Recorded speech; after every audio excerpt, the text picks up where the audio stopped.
Well, as the boys often joke, my news can sometimes be a little bit of a downer. I'm a realist. Let's be fair. I'm going to tell you the highs and the lows, and then maybe somewhere in between. So let's try to get a good cadence here. We're going to start with the low first, and hopefully we end on a high. I don't know. It's the middle of the summer. Like finding dental news at this time of the year is actually pretty akin to pulling teeth. So bear with me on that as well. The government is very busy worrying about elections and all the things. So they're not actually actively working on much legislation, which, means there's just not a ton going on. But let's talk about a few things that have come out. So I think you're going to find this super interesting because I had a patient in the office the other day that asked me if I would recommend my kids to go to dental school. Maybe you have your own opinion. Maybe you would say, yes, it's the greatest profession in the world. I would love to do that. And I said to her at the time, I said, look, I think we make a fair living. I don't think we make a crazy living, particularly if you're a one doc shop, and you're just doing dentistry every day. You're a widget maker and there's only so much you can produce. But the debt that you have to take to then earn that honest living, I think is kind of hitting a precipice at which the math doesn't make much sense. And she said, that's funny. I had an ER doc say the same thing, except he said he wouldn't send his kid to dental school or medical school. He would send his kid to dental school. So I think we're all kind of trying to figure out what the next right step would be for our own offspring. Because historically speaking, many of the professions that we're in are legacy professions. A good number of my classmates were legacy dentists. Their parents, grandparents, et cetera, were dentists, and it was kind of a family trade.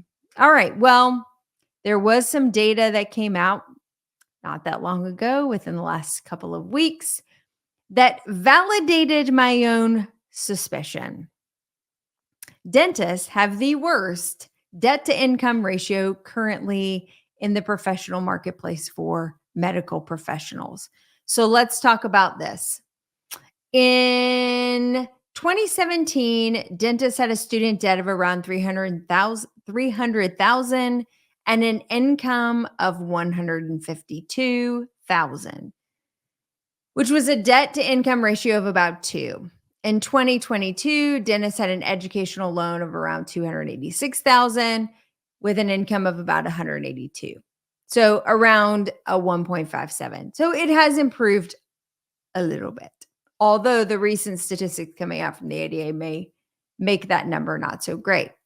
On the flip side, physicians in 2017 had $180,000 of student debt. So compared to the average dental student at that time at $308,000, but their average income was closer to $204,000 as compared $152,000 with medical or with dentists.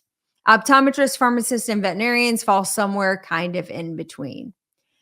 And then the recent statistics that came out of the ADA of looking at salaries for dentists saw its first drop ever back in the spring of 2024, where the average income for dentists in the US had dropped by a small percentage point.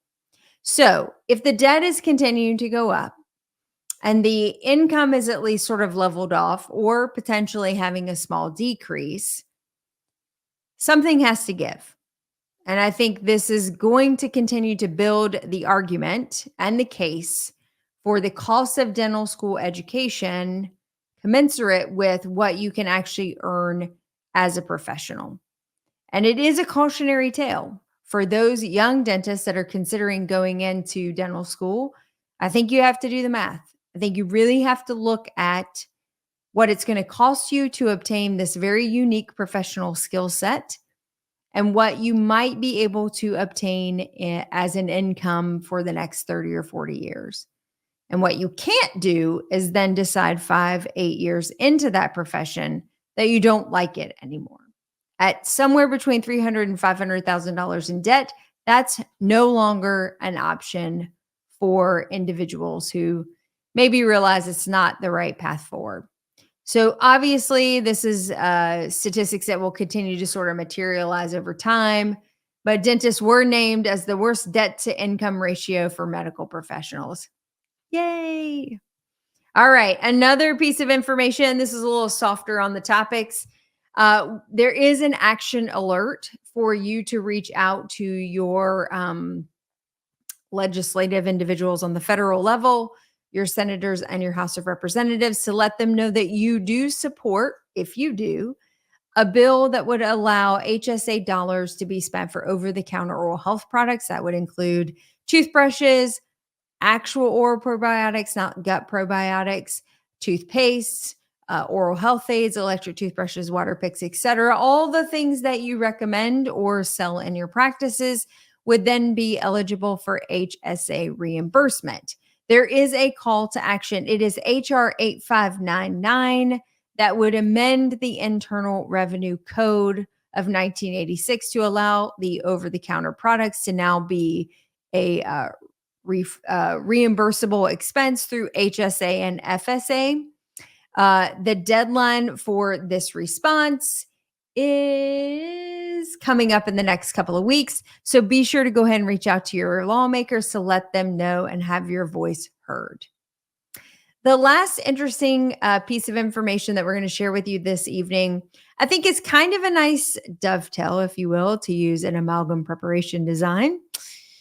On the conversation that we had last week talking about the Chevron Act and how the Supreme Court had sort of not overturned it, but created a new stance on the Chevron Act, and that government agencies in the US would not have free reign to just legislate essentially from their regulatory entities. Well, not just 1 week later, here we are discussing the fact that the NIH is now looking at reconfiguring its entire department, going from 22 different groups down to, 27 different institutes down to 15, and clustering those institutes under one umbrella. So, for instance, dental health falls under the National Institute of Dental and Craniofacial Research. We would then be lumped under the Institute of Neuroscience and Brain Research, which there's not one word in there that has anything to do with oral health, but so be it. There's obviously concern that these entities would sort of get lumped in and then lose budget, lose research opportunities for advancement, for techniques, procedures, and materials, that oral health and craniofacial health wouldn't get the same attention, kind of being lumped in under a larger conglomerate. So the ADA, along with 222 other organizations, have come out in opposition of this consolidated effort. I'd like to learn a little bit more. Certainly, I'd love to see it on a fiduciary level responsibility to see if this will actually save the taxpayer dollars. And if so, if they can be more nimble and responsive to issues, and maybe this makes sense.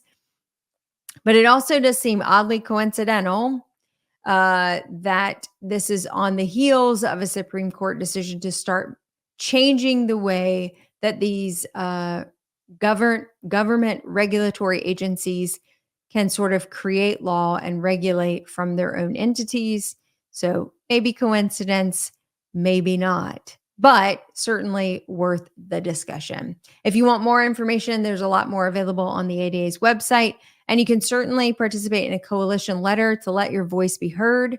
There is some significant concern about the fact that this isn't an open forum for debate. It looks like if this were to go forward, there may be no opportunity for community involvement or to voice your concerns. So many of the organizations are putting pen to paper to get that information out. And with that, that's the news.